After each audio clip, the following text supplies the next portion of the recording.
Class 9 संचयन। तो इसकी आज तीसरी कहानी पढ़ते हैं, कुल्लू कुमार की उनाकोटी। इसके जो राइटर हैं वो हैं के विक्रम सिंह। के विक्रम सिंह के बारे में जानते हैं। इनका जन्म 1938 में हुआ था और इनकी मृत्यु हुई थी 2013 में। अध्यापन कार्य से प्रारंभ कर सरकारी नौकरी में विभिन्न महकमों में उच्च पदों पर कार्यरत रहे। मतलब सबसे पहले उन्होंने स्टार्टिंग की थी टीचर से, फिर सरकारी नौकरी उन्हें मिली और कई ऊंचे पदों पर वो रहे। सूचना और प्रसारण मंत्रालय में निदेशक फिल्म नीति के पद पर कार्य करते हुए समय से पहले ही नौकरी को विदा कह वे अपनी विशेष दिलचस्पी के कारण सिनेमा और टेलीविजन के क्षेत्र में सक्रिय हो गए। मतलब उन्होंने एडिटर का कार्य छोड़ करके सीधा सिनेमा और टेलीविजन की दुनिया में चले गए। विकास, पर्यावरण, देशांतन और विशेष झुकाव रखने वाले के विक्रम सिंह ने अंधी गली, अब उनकी जो मूवीज आई थी कौन कौन सी आई थी, अंधी गली 1984, न्यू दिल्ली टाइम्स 1985 के निर्माण में सहयोग करने के साथ साथ तर्पण 1994 का भी निर्माण किया। उन्होंने टेलीविजन के लिए फिल्म सृजन 1994 का निर्देशन और कवि और कविता श्रृंखला का निर्माण एवं निर्देशन भी किया। 60 से अधिक वृत्त चित्र भी बनाए। अनेक वृत्त चित्र राष्ट्रीय और अंतर्राष्ट्रीय फिल्म समारोह में प्रदर्शित हुए। फिल्म कार्य के साथ साथ जीवन, समाज और कलाओं से संबंधित विषयों पर जनसंख्या में नियमित रूप से स्तंभ लेखन उन्होंने किया। अब ये कहानी है, उनकी कहानी है कुल्लू कुमार की उनाकोटी। ध्वनि से ये अद्भुत गुण है कि एक क्षण में ही वह आपको किसी दूसरे समय संदर्भ में पहुंचा सकती है। मतलब आवाज में एक ऐसा गुण होता है कि आवाज सुनकर, किसी विशेष आवाज को सुनकर तुम एक ही क्षण में एक समय से दूसरे समय पहुंच जाते हो। जैसे मान लो तुम महाभारत देखते हो तो महाभारत जैसे शंख की ध्वनि आती है तो ऐसा लगता है कि तुम महाभारत काल में ही चले गए सीधा। मैं उनमें से नहीं हूं जो सुबह 4 बजे 5 बजे तक तैयार हो लेते हैं और फिर लोधी गार्डन पहुंचकर मकबरों और मेम साहबों की सोहबत में लंबी सैर पर निकल जाते हैं। और मतलब वो अपनी तारीफ कर रहा है कि मैं उन लोगों में से नहीं हूँ जो 4 बजे उठते हैं, 5 बजे तैयार होकर सीधा सैर सपाटे पे निकल जाते हैं। कहता है मैं तो आमतौर पर सूर्योदय के साथ उठता हूँ। जब सूर्य उगता है तब मैं उठता हूँ, अपनी चाय खुद बनाता हूँ और फिर चाय और अखबार लेकर लंबी अलसाई सुबह का आनंद लेता हूँ। अक्सर अखबार की खबरों पर मेरा कोई ध्यान नहीं रहता। यह तो सिर्फ दिमाग को कटी पतंग की तरह यूं ही हवा में तैरने देने का एक बहाना है। दरअसल इसे कटी पतंग योग भी कहा जा सकता है। इसे मैं अपने लिए काफी ऊर्जादायी पाता हूँ और मेरा दृढ़ विश्वास है कि संभवतः इससे मुझे एक और दिन के लिए दुनिया का सामना करने में मदद मिलती है। एक ऐसी दुनिया का सामना करने में जिसका कोई सिर पैर समझ पाने में मैं अब खुद को असमर्थ पाता हूँ। ऐसी दुनिया मैं जी रहा हूँ कि मैं उसको समझ ही नहीं पाता। मैं असमर्थ हूँ दुनिया को समझने में। अभी हाल में मेरी शांतिपूर्ण दिनचर्या में एक दिन खलल पड़ गया। मतलब वो आराम से लेट उठता था, तैयार होकर अपनी चाय बनाता था, फिर आलस के मारे इधर उधर घूमता था। अचानक से एक दिन उसकी इस दिनचर्या के अंदर खलल पड़ा। मैं जगा, ऐसी कान फाड़ू आवाज जो तोप दगने और बम फटने जैसी थी। मतलब ऐसी बहुत तेज आवाज आई जैसे किसी ने तोप चला दी या बम फट गया हो। गोया जॉर्ज डब्ल्यू बुश और सद्दाम हुसैन की मेहरबानी से तीसरे विश्व युद्ध की शुरुआत हो चुकी हो। मतलब इतनी खतरनाक आवाज थी, ऐसा लग रहा था कि तीसरा विश्व युद्ध शुरू हो गया। खुदा का शुक्र है कि ऐसी कोई बात नहीं। दरअसल यह तो एक महज स्वर्ग में चल रहा देवताओं का कोई खेल था जिसकी झलक बिजलियों की चमक और बादलों की गरज के रूप में देखने को मिल रही थी। मतलब बाहर बादल गरज रहे थे, बिजली चमक रही थी, जिसको उसने सोचा कि अचानक से तीसरा विश्व युद्ध शुरू हो गया। मैं खिड़की के बाहर झांका। आकाश बादलों से भरा था जो सेनापतियों द्वारा त्याग दिए गए सैनिकों की तरह आतंक में एक दूसरे से टकरा रहे थे। अब बादल ऐसे टकरा रहे जैसे सेनापतियों ने अपने सैनिकों को निकाल दिया और आपस में टकरा रहे हैं। विक्षिप्तों की तरह आकाश में भेद देने वाली तड़ित के अलावा जाड़े के अलसंभू का ठंडा भूरा आकाश भी था जो प्रकृति के तांडव को एक पृष्ठभूमि मुहैया करा रहा था। ऐसा लग रहा था पूरी प्रकृति के अंदर तांडव चल रहा है। बादल आपस में टकरा रहे हैं, लड़ रहे हैं, गरज रहे हैं। इस तांडव के गर्जन तर्जन से मुझे 3 साल पहले त्रिपुरा में उनाकोटी की एक शाम में पहुंचा दिया। मतलब इस माहौल को देखकर उसे एक बात याद आ गई जो 3 साल पहले त्रिपुरा में जब वो था, उनाकोटी, त्रिपुरा में एक जगह का नाम है उनाकोटी। वहां पर एक शाम को जो वातावरण था बिल्कुल ऐसा ही वातावरण था। दिसंबर 1999 में ऑन द रोड शीर्षक से 3 खंड वाली एक टीवी श्रृंखला बनाने के सिलसिले में मैं त्रिपुरा की राजधानी अगरतला गया था। मतलब एक टीवी श्रृंखला के लिए त्रिपुरा की राजधानी है अगरतला, वहां गया। इसके पीछे बुनियादी विचार त्रिपुरा की समूची लंबाई में आर पार जाने वाली राष्ट्रीय राजमार्ग 44 से यात्रा करने और त्रिपुरा की विकास संबंधी गतिविधियों के बारे में जानकारी देने का था। मतलब वहां गया क्यों था? ताकि वो जो राजमार्ग है उसके बारे में लोगों को बताया जा सके। त्रिपुरा भारत के सबसे छोटे राज्यों में से है। 34% से ज्यादा की इसकी जनसंख्या, वृद्धि दर भी खासी ऊंची है। 3 तरफ से यह बांग्लादेश से घिरा हुआ है। त्रिपुरा जो है 3 तरफ से बांग्लादेश से घिरा हुआ है और शेष भारत के साथ इसका दुर्गम जुड़ाव उत्तर पूर्वी सीमा से सटे मिजोरम और असम के द्वारा बनता है। सोनामुरा, बेलोनिया, सबरूम और कैलाश शहर जैसे त्रिपुरा के ज्यादातर महत्वपूर्ण शहर बांग्लादेश के साथ इसकी सीमा के करीब हैं। यहाँ तक कि अगरतला भी सीमा की चौकी से महज 2 किलोमीटर पर है। बांग्लादेश से लोगों की अवैध आवक यहाँ जबरदस्त है। मतलब अवैध तरीके से बांग्लादेश से लोग यहाँ आते जाते रहते हैं। यहाँ पर आते हैं, रहते हैं। इसके यहाँ सामाजिक स्वीकृति भी हासिल है। यहाँ की असाधारण जनसंख्या वृद्धि का मुख्य कारण यही है, मतलब यहाँ पर जो जनसंख्या बढ़ रही है उसका कारण यही है कि बांग्लादेश से कुछ लोग यहाँ के रहने लग जाते हैं। असम और पश्चिम बंगाल से भी लोगों का प्रवास यहाँ होता है। कुल मिलाकर बाहरी लोगों की भारी आवक से जनसंख्या संतुलन को स्थानीय आदिवासियों के खिलाफ ला खड़ा किया है। वहाँ के जो स्थानीय आदिवासी हैं उनको कठिनाई हो रही है बाहर से आने वाले लोगों से। यह त्रिपुरा में आदिवासी असंतोष की मुख्य वजह है। वहाँ जो त्रिपुरा में आदिवासी लोग रहते हैं तो उनके असंतोष की वजह यही है कि बाहर के लोग वहाँ आकर बस गए हैं। पहले 3 दिनों मैंने अगरतला और उसके इर्द गिर्द शूटिंग की, जो कभी मंदिरों और महलों के शहर के रूप में जाना जाता था। मतलब अगरतला जो है कभी मंदिर और महलों के शहर के रूप में जाना जाता था, वहां के आसपास उन्होंने शूटिंग की। उज्जैंत महल अगरतला का मुख्य महल है, जिससे अब वहां की राज्य विधानसभा बैठती है। पहले एक वहां पर महल था उज्जैंत महल जो फेमस था, अब वहां क्या है, वहां की राज्य विधानसभा है। राजाओं से आम जनता को हुए सत्ता हस्तांतरण को यह महल अब नाटकीय रूप में प्रतीकित करता है। इसे भारत के सबसे सफल शासक वंशों में से लगातार 183 क्रमिक राजा वाले त्रिपुरा के माणिक्य वंश का दुखद अंत ही कहेंगे। मतलब इसमें 183 राजाओं ने शासन किया है, तो उनका दुखद अंत हुआ, जिसकी वजह से आज वहां पर विधानसभा बनी हुई है। त्रिपुरा में लगातार बाहरी लोगों के आने से कुछ समस्याएं तो पैदा हुई हैं, लेकिन इसके चलते यह राज्य बहुधार्मिक समाज का उदाहरण भी बना हुआ है। बाहर से लोग आए हैं तो ये जो है, ये राज्य जो है बहुधार्मिक समाज है, बहुत सारे धर्मों के लोग यहाँ रहते हैं। त्रिपुरा में 19 अनुसूचित जनजातियों और विश्व के 4 बड़े धर्मों का प्रतिनिधित्व मौजूद है। अगरतला के बाहरी हिस्से पेचारथल में मैंने एक सुंदर बौद्ध मंदिर देखा।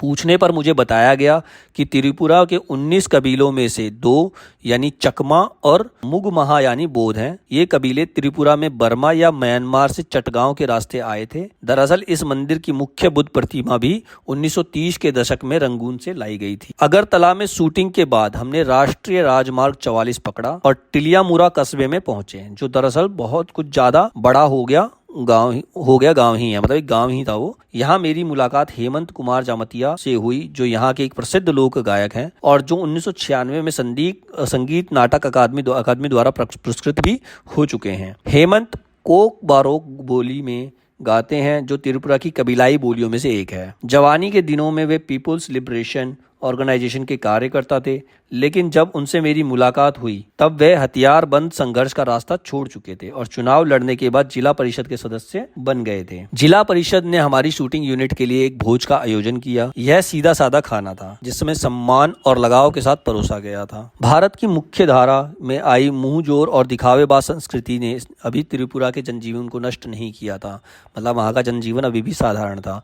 भोज के बाद मैंने हेमंत कुमार जामतिया से एक गीत सुनाने का अनुरोध किया। उन्होंने अपनी धरती पर बहती शक्तिशाली नदियों, ताज की भरी हवाओं, शांति का एक गीत गाया। त्रिपुरा में संगीत की जड़ें काफी गहरी प्रतीत होती हैं। गौरतलब है कि बॉलीवुड के सबसे मौलिक संगीतकारों में एक एच.डी. बर्मन त्रिपुरा से ही आए थे। एच.डी. बर्मन बहुत फेमस संगीतकार हैं, जो कि त्रिपुरा से ही आए थे।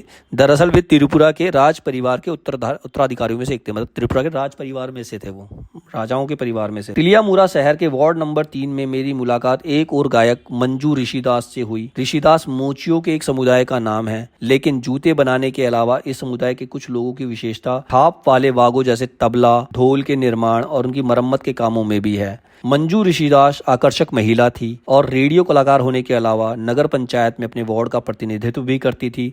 वे निरक्षर थी, पढ़ी लिखी नहीं थी, लेकिन अपने वार्ड की सबसे बड़ी आवश्यकता यानी स्वच्छ पेयजल के बारे में उन्हें पूरी जानकारी थी। नगर पंचायत को वे वार्ड में नल का पानी पहुंचाने और इसकी मुख्य गलियों में ईंटें बिछाने के लिए राजी कर चुकी थी। हमारे लिए उन्होंने 2 गीत गाए और इससे अधिक इसमें उनके पति ने शामिल होने की कोशिश की, क्योंकि मैं उस समय उनके गाने की शूटिंग भी कर रहा था। गाने के बाद वे तुरंत एक गृहिणी की भूमिका में भी आ गई और बगैर किसी हिचक के हमारे लिए चाय बनाकर ले आई। मैं इस बात को लेकर आश्वस्त हूँ कि किसी उत्तर भारतीय गांव में ऐसा होना संभव नहीं है, क्योंकि स्वच्छता के नाम पर एक नए किस्म की अछूत प्रथा वहाँ अब भी चलन में है।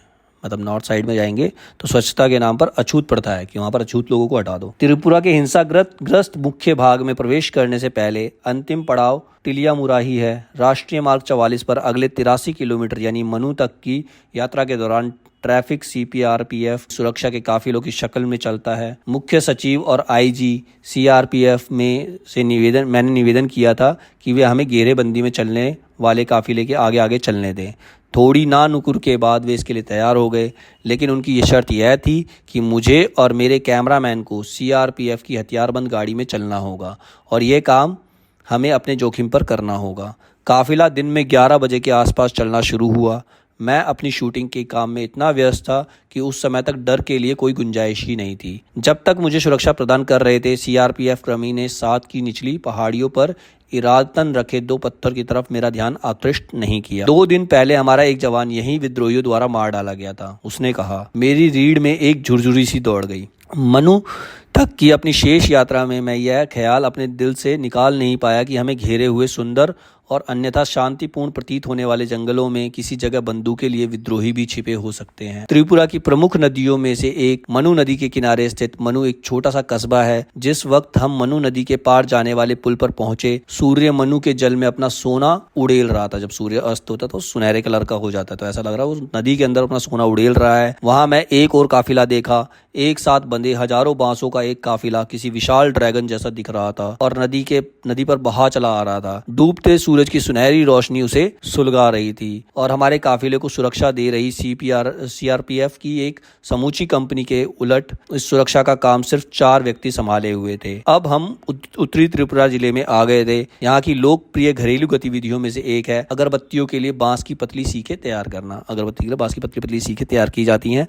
अगरबत्तियां बनाने के लिए इन्हें कर्नाटक और गुजरात भेजा जाता है। उत्तरी त्रिपुरा जिले का मुख्यालय कैलाश शहर है, जो बांग्लादेश की सीमा से काफी करीब है। मैंने यहाँ के जिलाधिकारी से मुलाकात की, जो केरल से आए एक नौजवान निकले। वे तेज तर्रार, मिलनसार और शाही व्यक्ति थे।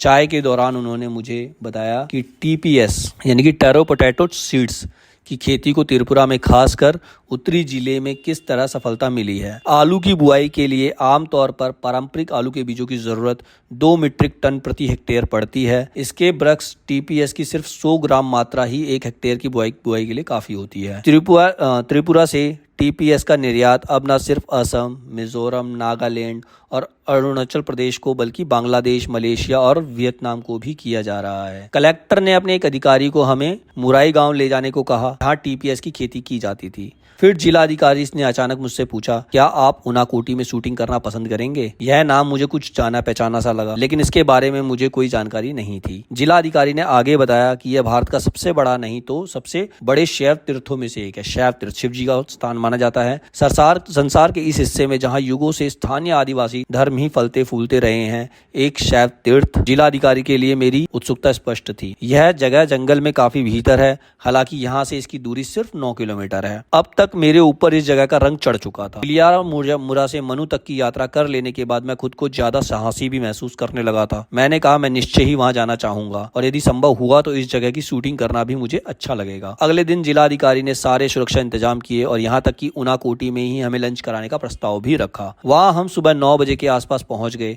लेकिन 1 घंटे हमें इंतजार करना पड़ा, क्योंकि खासे ऊंचे पहाड़ों से घिरी होने के चलते इस जगह सूरज की रोशनी 10 बजे ही पहुंच पाती है। उनाकोटी का मतलब है 1 कोटि, यानी 1 करोड़ से 1 कम। 1 कोटि का मतलब 1 करोड़ से 1 कम। दंत कथा के अनुसार उनाकोटी में शिव की 1 कोटि से 1 कम मूर्तियां हैं। विद्वानों का मानना है कि यह जगह 10 वर्ग किलोमीटर से कुछ ज्यादा इलाके में फैली है और यहाँ पौल शासन के दौरान 9वीं से 12वीं सदी तक के 300 वर्षों में यहाँ चहल पहल रहा करती थी। पहाड़ों के अंदर से काटकर यहाँ विशाल आधार मूर्तियां बनी हैं। एक विशाल चट्टान ऋषि भागीरथ की प्रार्थना पर स्वर्ग से पृथ्वी पर गंगा के अवतरण के मिथक को चित्रित करती है। मतलब ये तब बनी थी जब स्वर्ग से गंगा नीचे आई थी, तब ये मूर्ति बनी थी। गंगा अवतरण के धक्के से कहीं पृथ्वी धंसकर पाताल लोक में न चली जाए, लिहाजा शिव को इसके लिए तैयार किया गया कि वे गंगा को अपनी जटाओं में उलझा लें।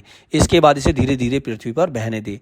शिव का चेहरा एक समूची चट्टान पर बना हुआ है और उनकी जटाएं 2 पहाड़ों की चोटियों पर फैली हैं। भारत में शिव की यह सबसे बड़ी आधार मूर्ति है। पूरे साल बहने वाला ये जलप्रपात पहाड़ों से उतरता है, जिसे गंगा जितनी ही पवित्र माना जाता है। यह पूरा इलाका ही शब्दंशः देवी देवताओं की मूर्तियों से भरा पड़ा है।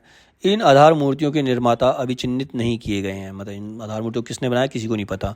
स्थानीय आदिवासियों का मानना है कि इन मूर्तियों का निर्माता कल्लू कुमार, जो आगे आदिवासी ये मानते थे कि ये जो मूर्तियां हैं कल्लू कुमार ने बनाई है। वह पार्वती का भक्त था और शिव पार्वती के साथ उनके निवास कैलाश पर्वत पर जाना चाहता था। पार्वती ने जोर देने पर शिव कल्लू को कैलाश ले चलने के लिए तैयार हो गए, लेकिन इसके लिए शर्त रखी कि उसे एक रात में शिव की 1 कोटि मूर्तियां बनानी होंगी। 1 करोड़ से कम।